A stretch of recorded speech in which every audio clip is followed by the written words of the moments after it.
Nappy Hour.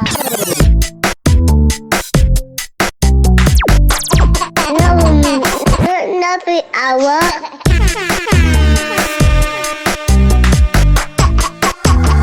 Nappy Hour. Welcome to the Nappy Hour, guys, the place where you tell me all about your fucked up lives and I tell everyone, just like real friends. So open your ears and let me fill them full of shit. Advice. You're probably wondering why I'm wearing sunglasses and hat. Well, I mean, if you are not watching this episode, if you're just listening to it, you 100% were not thinking that. But if you are watching this episode, maybe you're thinking, why is she wearing that sunglasses and hat? Does she have a rash?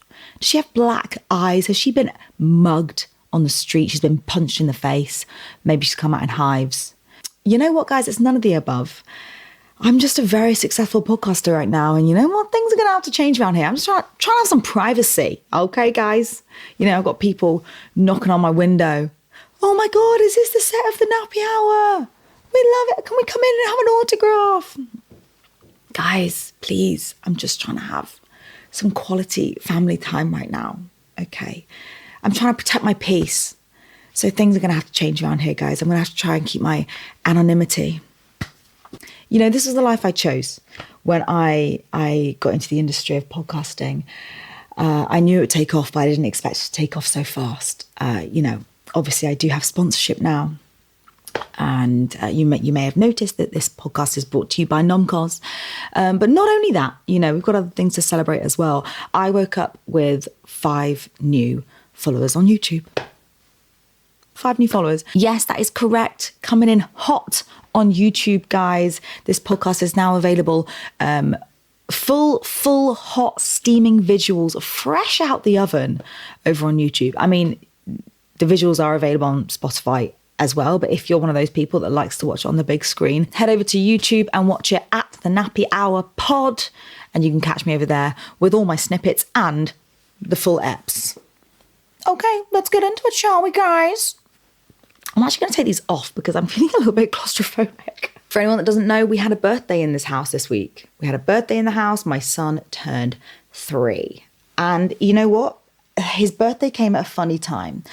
I've been struggling with mum guilt, if I'm honest, guys. I mean, classic. I swear it was last week that I was like, talking about mum guilt and how we shouldn't feel it. And as if let's just let the mum guilt go. But then here I am, drowning in mum guilt. And I'll tell you why. I'm going to give you a little synopsis of how my brain works. And maybe you can relate.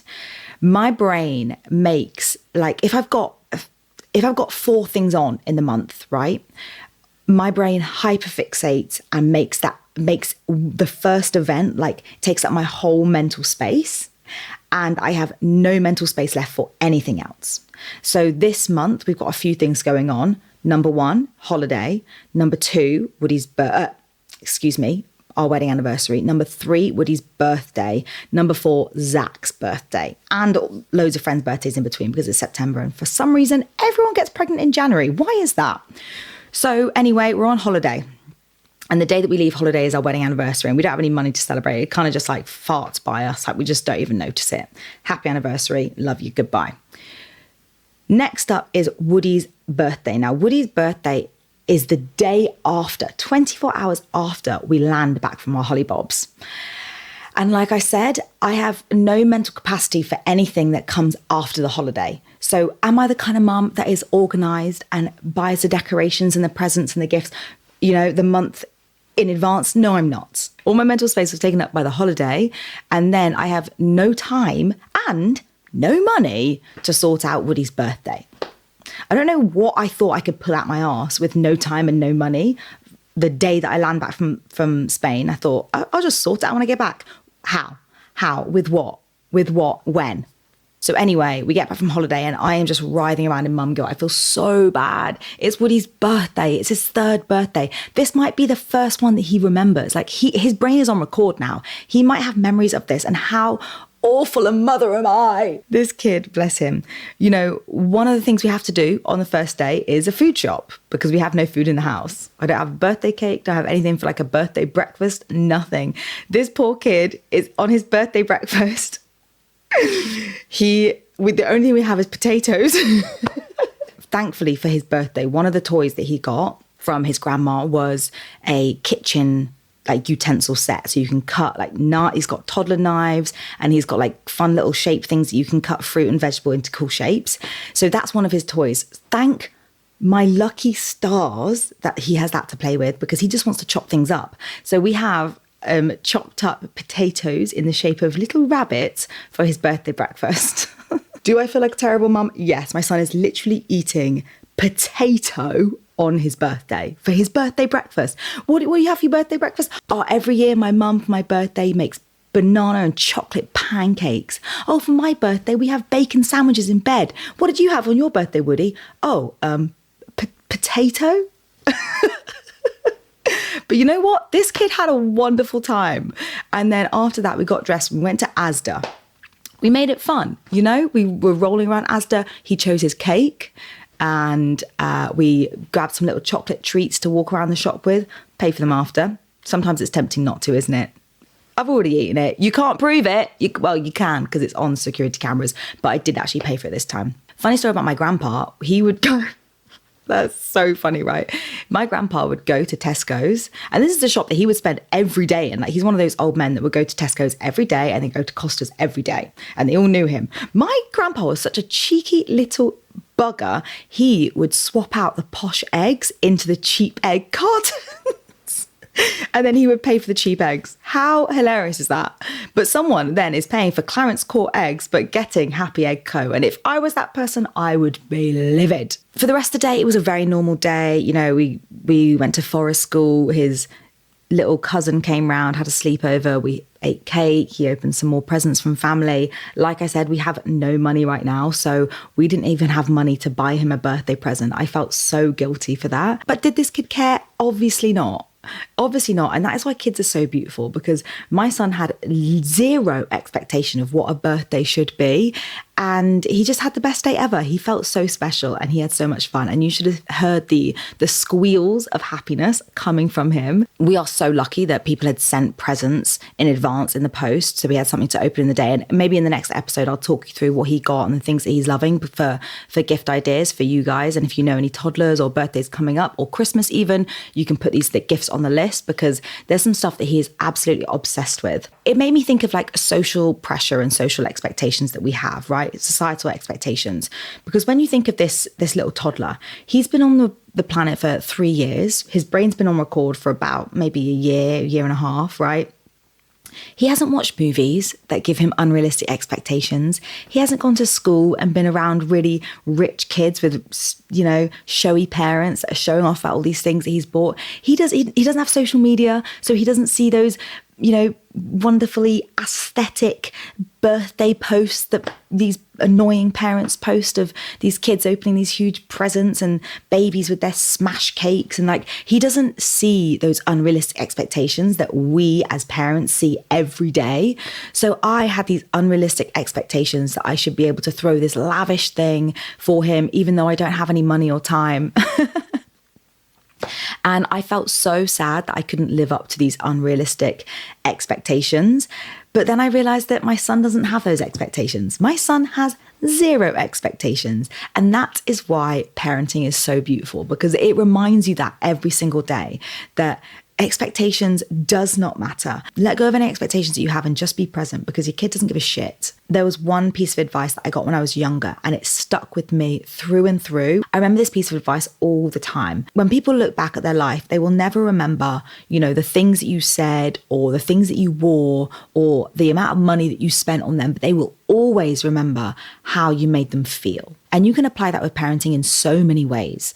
Like, if you are one of those parents like me that you feel guilty that you can't buy your kids, you know, all these lavish gifts and keep up with the trends and pull out a beautifully aesthetic party out your fucking ass for your child, as long as your child feels loved and special, that's what they're going to remember. And, you know, we know it, but it's good to remember that it is the little things that matter rather than these big lavish gestures. It's about how you make someone feel. We went on holiday recently and I was telling Woody, you know, we're going to Spain. Let's pack our bags. We're going to Spain. We're going on holiday. And he got really excited. We got on the plane. He ate a couple snacks and he fell asleep. And then he woke up just before we were landing. The plane landed and he looked at me and was like, was that Spain? That was so exciting. And I thought, whoa, this kid really, really was happy for his entire holiday to Spain to just be the aeroplane ride. He thought we'd landed back in the UK and he was going home now. He was like, that was awesome, Mum. Wow, that was Spain? That plane ride was Spain? Thanks, Mum. That was amazing. So, you know, the contrast of writhing around in mum guilt the day before his birthday versus the day after his birthday and actually realizing how wonderful a day he had. Like, I just want to serve that as a little reminder for any mums out there that are feeling guilty right now because they can't keep up with the Joneses. You know what? Your kid doesn't give a shit. Anyway, we've got a couple mums in distress, so we're going to get straight into it, guys. Grab your coffee, grab your tea, take a seat. Let's get into it, shall we? Okay, this mommy says, I found my mother-in-law going through my drawers. I have always got a sneaky vibe from her whenever she goes to make herself a cuppa. For any non-English people, cuppa is a cup of tea. Whenever she goes to make herself a cuppa, I can always hear her opening up random cupboards in my kitchen, even though she knows where the tea bags are. She will open my post and ask me or my partner about letters we've received. This woman is shameless, and it's always a quirk of hers that I've looked over because my partner is very close to her and doesn't like me saying anything negative about her. But I feel like my drawers are just too personal. I don't want my mother-in-law rooting through my pants. If my mother-in-law was rooting through my drawers and found my pants, like, that is the least of my worries. Don't worry about the massive pink dildo, mummy. You keep flicking through those knickers. Ooh, my clean pants exactly where they're supposed to be in my drawer. Shoot me, bitch. For context, she's a single mum and his dad was never in the picture. He lived at home until he moved in with me, and I think that has stunted his growth a little bit. We lived down the road from her as she didn't want him to move too far away. I went away for a girls' trip recently and came back home to my bedroom and bathroom being reorganized. And initially I thought it was my boyfriend, but turns out it was her. She has come in and reorganized my clothes and my toiletries. I don't mean to sound ungrateful, but what the fuck? Again, my partner thinks it's sweet of her and asked me to send her a thank you text, but honestly, I wanted to throw my phone at him. Is this a weird situation and do I have the right to be annoyed, or should I be grateful? Okay, I see what's happening here. She wants to fuck her son. Sorry, mummy, am I in your way? Do you want to fuck your son? If you want to fuck your son, babe, just let me know. Just say the words and I will get out of the way. This is all a little bit Freudian for me. The Oedipus complex is Oedipus complexing, if you know what I mean. Basically, I think your partner wants to fuck his mum as well. If I were you, babe, I would just let yourself out. Just let them crack on. Who are you? Who are you to stand in the way of a mother and son that want to smash each other's lights out? The drawers is just creepy. The rest, like you, I could let slide. A little bit quirky, sure. She wants to open my fucking letters, sure. Go ahead, you fucking weirdo. But rooting through my pants, that is giving stalker vibes. Maybe she wants to check out the kind of knickers that you're wearing to impress us. Maybe she wants to nick a few pairs. She's like, let's see what my son's into. It's a shame because the fact that they are so close is actually really beautiful. Like, obviously she's a brilliant mum and they're probably trauma bonded, let's face it, from the dad being an asshole and walking out. And so that's made them like super duper close. So you really can't compete with that. Like, what can you say? The fact that he wants you to thank her for rooting through your belongings though is, honestly, I would throw more than my fucking phone at him. You want me to what, babe? What was that? You want me to thank her, babe? Where's La Cruz? I think the only way to handle this is to just start hiding more suspicious stuff in your drawers. You know, a dead animal, a shit. Take a shit in a box, wrap it up nice and cute and leave that in your drawers and just let her find it. Maybe someone's teeth. Like, can you buy teeth off eBay maybe? Now, one thing I did not know about postpartum was how all the moisture was going to drain out of my body, through my nipples and into my baby. Breastfeeding will do a number on you, to your whole body, and there is a few things that you can do to tackle this. Number 1, drink enough water to fill a swimming pool. Number 2, add electrolytes into the swimming pool before you drink it. And number 3, sort your dusty, crusty, sandpaper lips out with a good lip balm. It's a part of postpartum that no one warned me about. No one told me about the postpartum cracked lips. It's a good job my baby was blind in those first couple weeks because I was so dehydrated. I look scary. I look like the fucking scarecrow from Wizard of Oz. You know, people always ask me, what's a good gift to get a new mum? My friend's just given birth. What should I bring round for her as a present?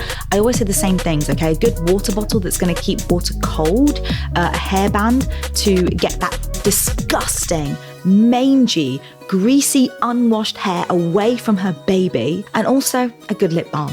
And that is why I'm so proud to be sponsored by Nomcos. If you have not checked out this brand by now, I don't really know what to say to you. Do you hate yourself? Do you hate your lips? Because that is the only reason you have not checked out this lip balm. I tell you, I have been spoiled.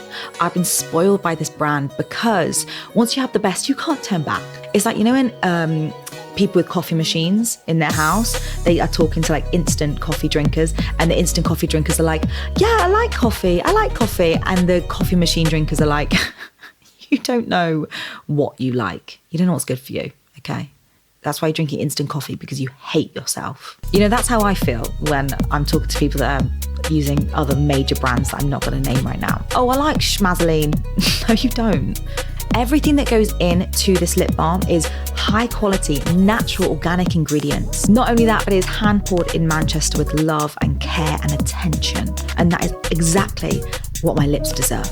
Whether you are thinking of a gift for a new mum, or you are just sick to death of shitty lip balms ruining your life, Nomcos is the way to go. Oh, my hair, I'm molting so much. Get off my Nomcos. Not only that, but excuse me, the packaging is so cute. These colours, I'm loving the pastel. I have them lined up on my bathroom shelf, and every time I see them, it just brings me joy. What is it? Is it the Marie Kondo method where she's like, does it bring you joy? If not, chuck it out. Tell you what, I ain't chucking these out. They bring me joy. Nomcos is the only lip care company that truly cares about the state of your lips. And you know what? If you don't love these lip balms as much as I love them, I will refund you myself. All right, that is how confident I am that you are going to love these lip balms. Which one should I use now? Oh wait, I don't need to use any because I used it 3 hours ago and my lips are still nourished. Enjoy the rest of the episode, would ya? Thank you, Nomcos. Oh God, okay guys, it's about to get juicy. This girl says, I'm cheating on my husband with my work colleague. I'm pretty sure he's cheating on me. Do I suggest an open relationship? I like his company, but we don't have great sex. We've been together for 4 years, but known each other for nearly 10. No kids yet, thankfully, otherwise it would be messy. I mean, babe, to be fair, you are both cheating on each other. Like, it's already messy. But you are right, thank fuck there's no kids. I've had suspicions about my partner cheating on me for the past month now. The fact that you've had suspicions about him cheating on you, but you've not said anything to him, you've just come to me. Firstly, I love. But secondly, that is so funny. The reasons I noticed are because he gives off the same signs as me. Sorry, you gotta laugh. I'm shifty around my phone. His is always on Do Not Disturb. He is always on it and recently changed the password. Oh, no. Sorry, big no. Unless you are planning to propose to me or you are buying me my dream car, there is absolutely no reason for you to change your password unless you're cheating on me. You're already married. He'd already proposed to you 4 years ago. So, sorry, you're right. He's absolutely cheating on you. I'm going to admit something that's bad here, but honestly, I'm relieved. I was so scared I was going to hurt him if he ever found out about me cheating. But knowing that he is cheating anyway makes it easier. Do I suggest an open relationship? This guy at work isn't anything serious, so it's not like I want to be with him, but we are very sexually compatible. Oh, gosh. Okay. I heard something recently that an open relationship does not fix a broken one. Luckily for your conscience, I think you are right. He is 100% cheating on you. You saying that you love his company is such a bizarre way to describe your husband. Like, this is meant to be your ride or die, soulmate, bestie, live-in chauffeur, lover, and you like his company. Like, I cannot imagine saying anything so vanilla about my husband. Like, I like the company of the pigeon that lives in the bottom of my garden. I'm not then going to go and fucking marry it. Do you know what I mean? You like his company is such a strange thing to say.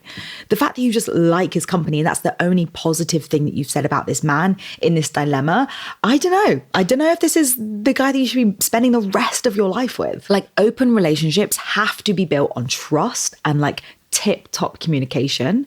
And I don't know if this is like the foundations for that. Like, you guys have already broken that trust. You clearly do not have like really, really good communication. Otherwise, you guys would have spoken about, you know, things that are missing rather than going and cheating on each other. And I'm speaking to you as my mate here. I'm trying to be like brutally honest because, you know, this doesn't come from any judgment. I don't think this is the basis to go and form an even more like complex dynamic in a relationship, because an open relationship is a way more complex dynamic than just like a monogamous relationship. I don't know, dude. That sounds pretty, you know, you walk into a house and the floorboards are all creaky. I don't know, dude.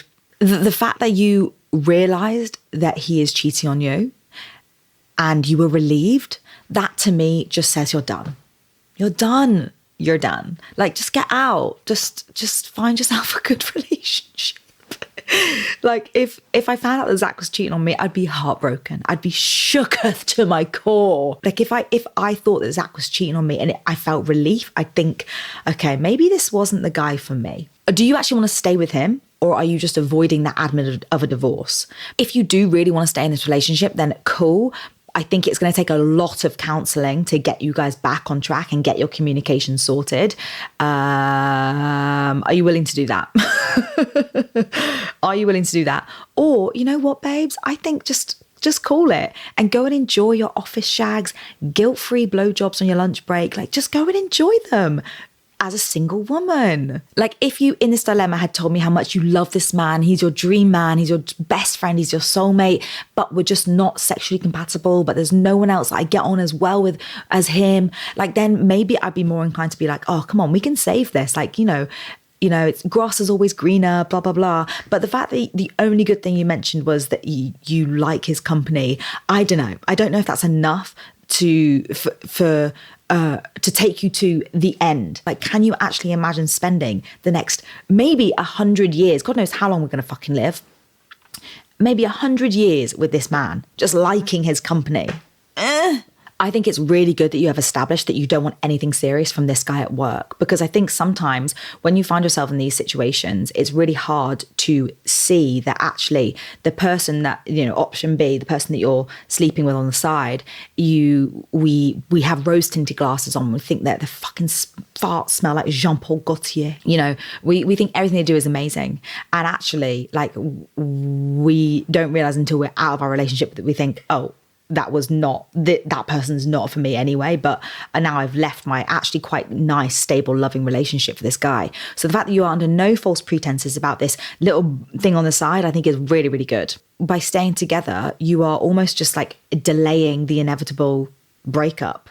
And I think just sometimes you just got to rip that Band-Aid off, man, and just do what's best for you. Do your future self a favor, because I think, say if you stay with this guy for another year or two, that's 2 more years out of your life where you could have been progressing and getting to know someone that you are compatible with on every single level, sexually, emotionally, physically, spiritually. So come on, babes, rip that Band-Aid off and go and enjoy those blowjobs in the office toilets when you're single. Oh my God, this is everyone's nightmare. This is why you keep baby names. Stop. Okay, if there's a baby name you like, I know you want to shout from the rooftops, oh my God, how beautiful is this name? Don't do it. This girl says, my friend stole my baby name. What do? I told her this is the name I wanted, but she got pregnant before me. She just announced at her baby shower the name that they are using. I was absolutely gobsmacked when she revealed the exact name I have told her 1,000,000 times. Do I have the grounds to be annoyed? Do I just let her have it? This is literally my dream baby name. I just don't know what to do. I'm not even pregnant, by the way, but me and my partner were thinking in the next year we would start trying. I just know I love this name, and it's now so weird to think that I have to imagine that name on my best friend's daughter. Like, what the fuck? Is it psycho of me to ask her to not use it? Oh, babes, I'm so sorry this has happened, because this is everyone's nightmare situation. All us mums know what it's like when you found the name. Oh my God, this is the name of my child. I remember what I wanted my children to be called when I was a teenager. Boy's name, Logan. And the girl was Clara. Clara is quite a cute name, but not my girl. Not my girl. Clara to me is like beautiful little blonde posh private school girl. Do you know what I mean? She plays the violin, she does gymnastics, she goes to baby ballet classes, like her mum takes her to mini Mozart classes. Like Clara, she has shiny black shoes. She's not my daughter, you know. Before I got pregnant, I really was in love with the name Elijah. I was 100% sure that I was going to name my son Elijah, because Elijah Fox, sorry, that is a brilliant name. But the moment I got pregnant, I just knew this is not an Elijah. And weirdly, after I gave birth and named my son Woody, I've met quite a few little Elijahs. So there was a reason in the end that I didn't call my son Elijah. Do you know what I mean? Because it would be weird for me to be like, oh yeah, this is Elijah as well. Why is that? It's weird that names come back into like the sphere. You know, you start hearing certain names quite a lot at the playground. A name that I'm also hearing quite a lot is Vincent. I love the name Vincent and Vinny. Like, I think that's really nice. We have an idea of what we think we want to call our children, but you just never know what's going to happen. You might be really, really sold on this name, but then you get pregnant and you just think, actually, nah. I also had a girl's name picked out and I was like so excited. Once I got pregnant, I was like, this is going to be a girl and this is her name. And then I found out it was a boy and I thought, oh, okay, never mind. You truly just do not know what's going to happen in the next couple years with names. Certain names will become more popular. Maybe you'll go off them a little bit. Maybe you'll think of another name. Like, you just don't know. I know every fibre in your body wants to scream at her and tell her that you stole my name. You stole my baby's name. I was going to call my baby Rebecca and you stole that name. But listen, you aren't pregnant yet. And you might not be pregnant for a while. By the time you do get pregnant, you might be pregnant with a boy. And then by the time you potentially get pregnant with a girl in the future, you might not even like that name anyway. I think this is just going to be one of those things where you're going to have to swallow a bullet for the sake of your friendship and remember that your best friend is pregnant. And in a way, how beautiful is it that you helped name that baby? I mean, the mum might not know that, but in your bones, you know. Under no circumstances whatsoever can you go and ask this girl to not use that name.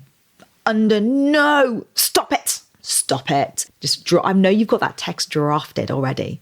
Hey babes, I was thinking about that name. Do you remember? No, stop. How many names exist? Hey Google, how many names exist in the world? On the website scb.se, they say, how many names are there? The number of given names for women and men add up to about 238,000 and 203,000, respectively, if every spelling variation... Okay, shh. That's enough, babe. So about 200,000 names. And sorry, I think there's more because you've got to think of all the different languages. And I mean, people are just flipping making names up. There was one girl that I watched on YouTube that named her daughter Renalia. Like, it was just a totally random made up word. So listen, it's like when two girls are fighting over the same boy. Sorry, there's like 4 billion men in the world. Like, why are you fighting over one guy? Just pick another one. Or it's like you being a vegetarian, right? You got 2 steaks in the freezer, but you're a vegetarian. Your friend comes round. Oh, she's starving. I just need a steak. Oh, I'm so hungry. Please, can I have this steak? And you're like, no, but you don't eat meat. Well, yeah, I don't eat meat now, but I might in the future. Well, when are you going to eat those steaks? I don't know, but I don't want you to have them. Just give your friend the steak. And then when you do need a steak, you go to the shop and you buy one, because guess what? There's 200,000 steaks. So you can just choose another one. I know there's a part of you right now that is salty and you think she's done it on purpose. You think she's been sneaky, she's stolen the name, she's just like swept it from underneath you. I want you to know right now that is not the case. Let me tell you something for free, okay, babe? When you are pregnant, your brain turns to mush and you forget. All these mums listening right now are nodding. Yes, pregnant brain is a thing. Mum brain is a thing. Your brain turns to mush and you forget all kinds of things. And this is just one of those things. She's had a conversation with you. You've told her the name and she's forgotten that conversation. Then later on, she's thought, I've had a brilliant idea. Well, you didn't have that idea because that was my idea that I stupidly told you for the last 3 years. I've been telling you my idea that I've had. Then you've gone home and thought it was your idea. And now you've stolen that idea from me. So now I can never use that idea because you're a stupid, pregnant, confused bitch. But just know it wasn't intentional, okay? I have very recently broken up with my partner and father to my son. I thought we were the ones going to be side by side for life, but after a rocky relationship, his non-supportiveness in parenting, we decided to face up to facts and go our separate ways and figure out co-parenting. Obviously, like a lot of these situations, there were good, beautiful moments and we did get along and all that, but there were just too many other moments where he just wasn't there when my son and I could have done with support. Also, our rows were getting out of hand and I didn't want that to be the norm for my son growing up. My baby is 2. So here I am after a long 8 years of relationship and I just want the grief to go away and stop missing him. Any tips? Love the pod, by the way. Firstly, I'm giving you a big juicy hug because, well done for making the decision that's best for you and your son. It's an incredibly hard decision to make and I'm sure it's not been easy at all. And so just sending you a humongous hug. Maybe not the first step to getting over someone, but this is definitely an important step, is to list all the things that you hated about that person, everything that pissed you off, everything that you're not going to miss. I think we can, when we get out of a relationship, we can romanticize the good bits and all we think about is the good bits and but really what we're mourning is what could have been. But let's focus on what it actually was. Did he have shit breath in the morning? Did he leave skid marks on the toilets all the time? Did he not clean up after himself? Did he have a hairy back? My friend recently went through a breakup and we were hanging out and she spent, a few days crying. But then eventually, I turned to her and I was like, you know what, babe? I know you're going to miss him, but at least you don't have to eat his bland cooking anymore. And she was like, oh my God, you're right. His cooking was really bland. Next, I think it's good to think about what you actually want from your relationship. What do you want that you weren't getting? And be specific. What are your non-negotiables? Write it down. Stick that notice up in your kitchen so you see it every day or on your mirror, your bare minimum non-negotiables. And that reminds you, oh yeah, that's why we weren't working, because my bare minimum non-negotiables could not be met. And another thing that's huge is just remembering that your future self is hugging you right now and supporting you and telling you that everything's going to be just fine, because it always does. It always works out in the end. If you think about, any past breakups that you've had or any really hard moments, guess what? We always got through them. We were always okay in the end. And the version of you today is probably looking at past you that is hit heartbreak and grief. She was always there holding and supporting you. You were always going to be okay and you were always going to get through this. And I want you to put yourself in the future right now, like the version of you in 2 years or 5 years or 10 years that actually has come to terms with this situation, has moved past it and is happy. Whether it's getting back with him and because you've sorted out your issues, or it's you're happy in another relationship, or you're happy on your own. That version of you is hugging and holding you through this grief and just telling you that you're going to be okay. And on that emotional note, we're going to leave it there, guys. Sending lots of love to any mums who are going through heartbreak right now. Heartbreak is the worst. It literally feels like an illness. Feels like your limbs have been chopped off your body. So anyone that is feeling heartbroken right now, or even just, you're struggling with your mental health, I feel you.